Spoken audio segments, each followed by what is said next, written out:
How brilliant is Justice Thomas to highlight the totalitarianism behind this racial approach.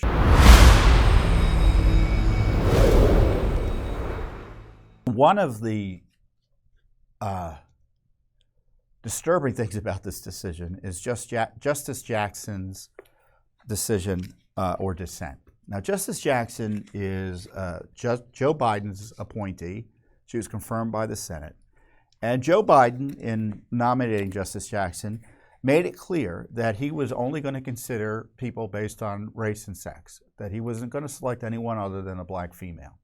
So Justice Jackson was for the first time, at least in modern era, I'm not aware of another president even saying this outright ever, was selected admittedly on the basis of discriminatory decision-making.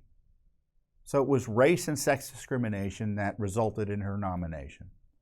And she came up with some of the worst material in her dissent related to racialism that you'll ever see. It's some of the worst material. It's anti-American. I'm not going to give it the credit of reading it to you. You can go and read it. But it's critical race theory, that neo-Marxist, repackaged Marxism to the max. It's anti-American. She talks about systemic racism. And, her solution and the solution of the left to racism is more racism, which is discrimination on the basis of race to solve the alleged issue of racial strife and discrimination. And I call out Justice Jackson because I want to use her awful decision as a way to highlight Justice Thomas's decision, which is, as someone noted, a tour de force and something that's worth reading and sharing with others. Because not only does he do a great job in educating about the development of the law as it relates to race, he calls out Justice Jackson in a dramatic fashion. Then I'm going to share with you at least part of what he had to say about what Justice Jackson was up to. And Justice Jackson's not alone. I mean, you have Joe Biden and all of the left and attacking the court because it refused to back down from their prior intimidation of the court on this issue. Now, all these attacks on Supreme Court justices, on ethics and such, that's all designed to try to get them to not do the right thing when it comes to their decision making and to intimidate them away from doing it. And in this case, it didn't work, thankfully.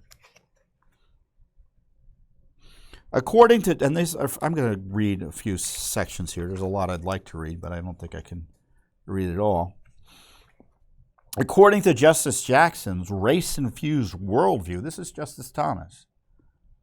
Accordingly, Justice Jackson's race-infused worldview falls flat at each step. Individuals are the sum of their unique experiences, challenges, and accomplishments. What matters is not the barriers they face, but how they chose to confront them. And their race is not to blame for everything, good or bad, that happens in their lives. A contrary, myopic worldview based on individual skin color to the total exclusion of their personal choices is nothing short of racial determinism. Determinism, right? Justice Jackson then builds from her faulty premise to call for action, arguing that the court should defer to experts and allow institutions to discriminate on the basis of race. Make no mistake, her dissent is not a vanguard of the innocent and helpless.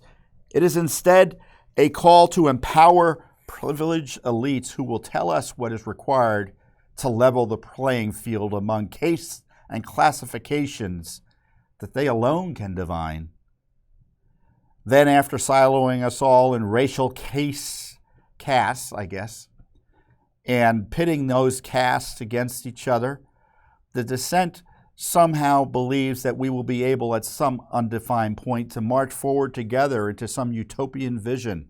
Social movements that invoke these sorts of rallying cries historically have ended disastrously. Unsurprisingly, this tried and failed system defies both law and reason. Start with the obvious. If social reorganization in the name of equality may be justified by the mere fact of statistical disparities among racial groups, then that reorganization must continue till those disparities are fully eliminated, regardless of the reasons for the disparities and the costs of their elimination. If blacks fail to test at higher rates than their white counterparts, regardless of whether the reason for the disparity has anything at all to do with race, the only solution will be race-focused measures. If those measures were to result in blacks failing at yet higher rates, the only solution would be to double down. In fact, there would seem to be no logical limit to what the government may do to level the racial playing field. Outright wealth transfers, quota systems, and racial preferences would all seem permissible. In such a system, it would not matter how many innocents suffer race-based injuries. All that would matter is reaching the race-based goal. It's good stuff, isn't it? And how brilliant is Justice Thomas to highlight the totalitarianism behind this racial approach. So when I talk about critical race theory and Justice Jackson's theories here and the support she has from these leftists on the outside, their goal isn't to eliminate racial classifications. Their goal is to continue them to allow wealth transfer, the government reorganization of our entire society, Marxist revolutionary attacks on our right to govern ourselves. This is what they plan to do, and this is what we have to stop them from doing. Thanks for watching.